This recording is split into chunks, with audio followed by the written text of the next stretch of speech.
This is Jacko Lake, as it's called nowadays. It sits above Kamloops, sort of when you go over the hill of Aberdeen, or what Aberdeen is now, over towards Knutsford, and then towards the Coquihalla there.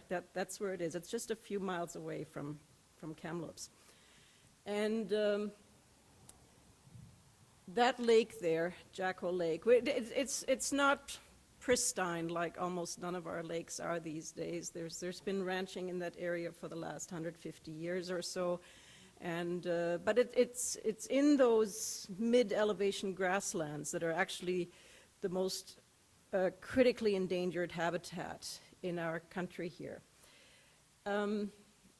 As many of you know, that area is actually this proposed site of a huge open pit mine that a company, Ajax KGHM, is planning and proposing to put into that area. And of course, it's in the area of Secwepemc that is associated with the Kamloopsum people from Kamloops and Sketcheston. And the story of the trout children, as it was for the most part recorded, was not connected to any particular lake. But as in the last year, we've been doing research about what the human history around that area is. And it's been quite an, it's been quite an amazing journey of connecting that area to people, to story, to Secwepemc history. The first clue of what the lake involved in the trout children's story is was actually sort of a fairly fragmentary telling of it that somebody told the geographer George M. Dawson in the 1880s.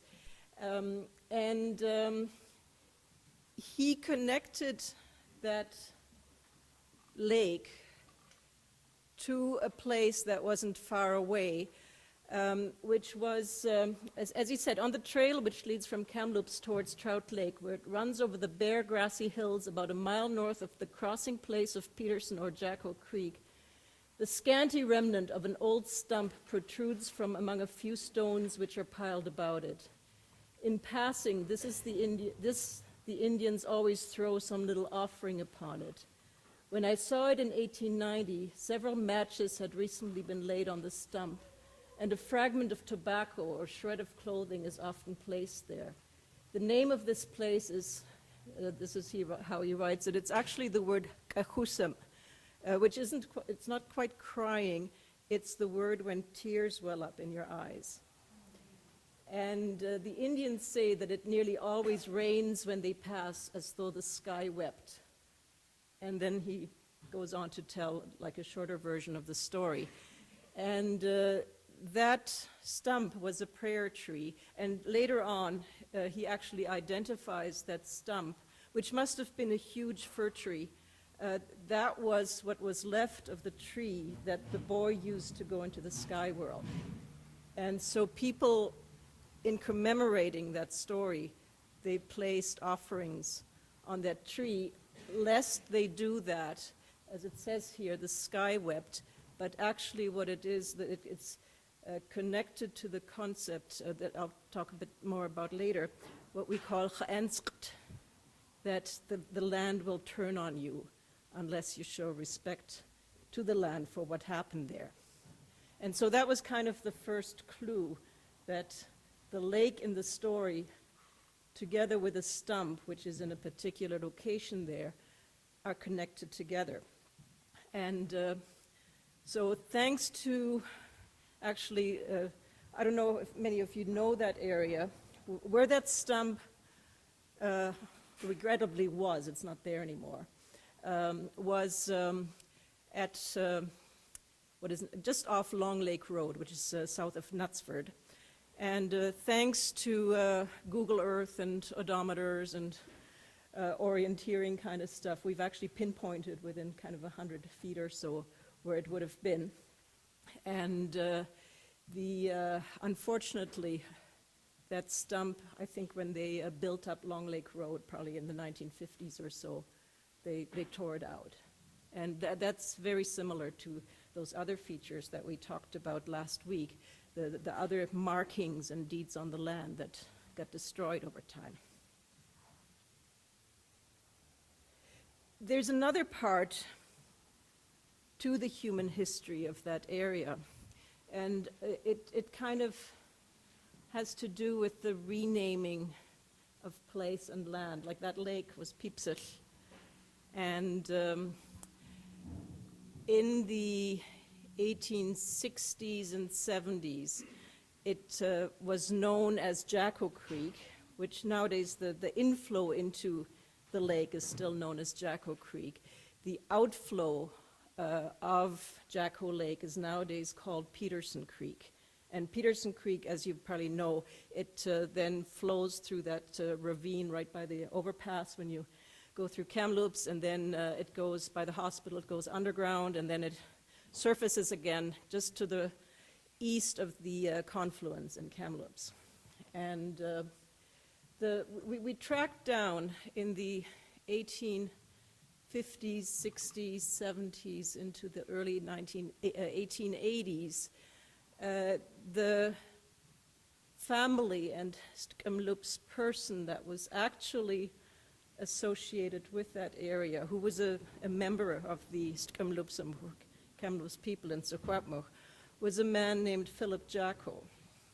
And we don't have a lot of photographs from the 1870s or so, but just by kind of a really fortunate fluke, we do. That's him.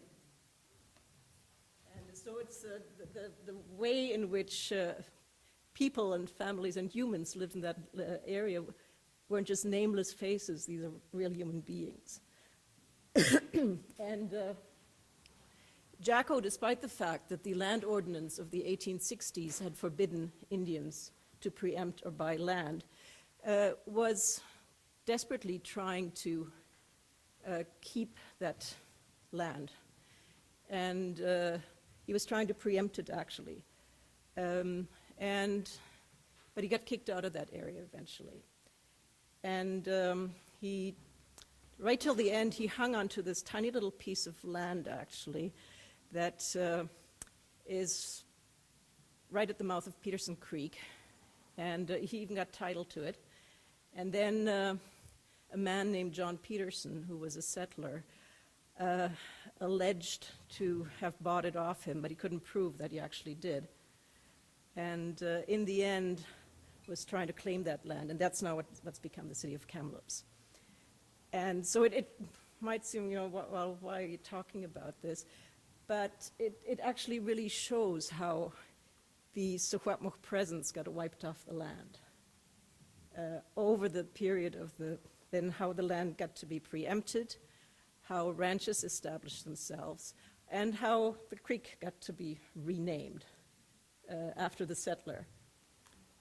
And but we can look for that history and dig it up. And in the end, that very lake is actually the lake that is really deeply connected to Secwepemc history and the spiritual history. And there's another association which also comes out of George M. Dawson's telling. He associates from what people at the time in the 1880s told him that the trout people in the lake are actually what in Secwepemcin is called Qalmuqetqua, water people. And some of you have probably heard stories of water people, or Qalmuqetqua, in different parts of the territory. We have sort of stories associated with water people that are from Adams Lake, Shuswap Lake here, that are from Copper Island in Shuswap Lake, that are from Dun Lake, Dun Creek on the North Thompson. We have another set of stories around Qalmuqetqua that's from the Battle Bluff, Copper Creek area. And they basically are the caretakers of the water associated with those kind of places. And they all kind of come together through the people that build kinship relations with the water people at Jacko Lake.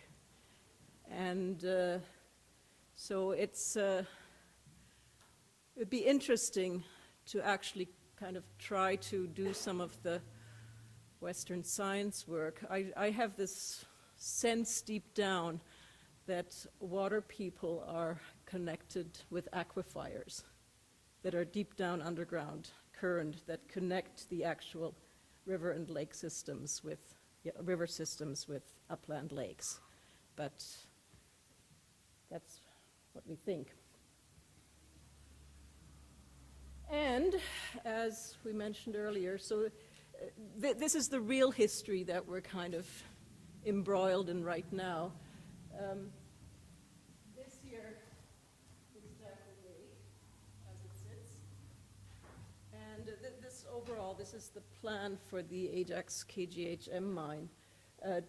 Just to the north of it is what they call the North Waste Rock Management Facility.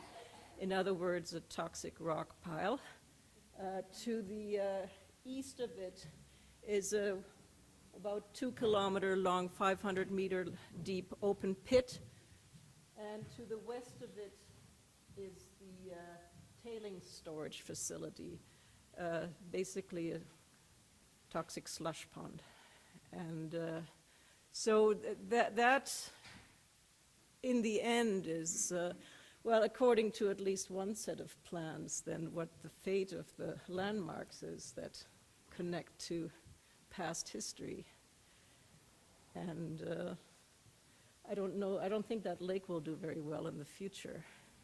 And it's kind of the same as what we were saying last week about those rock faces and markings and so forth that have got blown off the landscape, that once the physical markings and the kind of integrity of land goes by the way, where are your stories that connect you to it, right? I mean, I would hate to, 50 years down the line,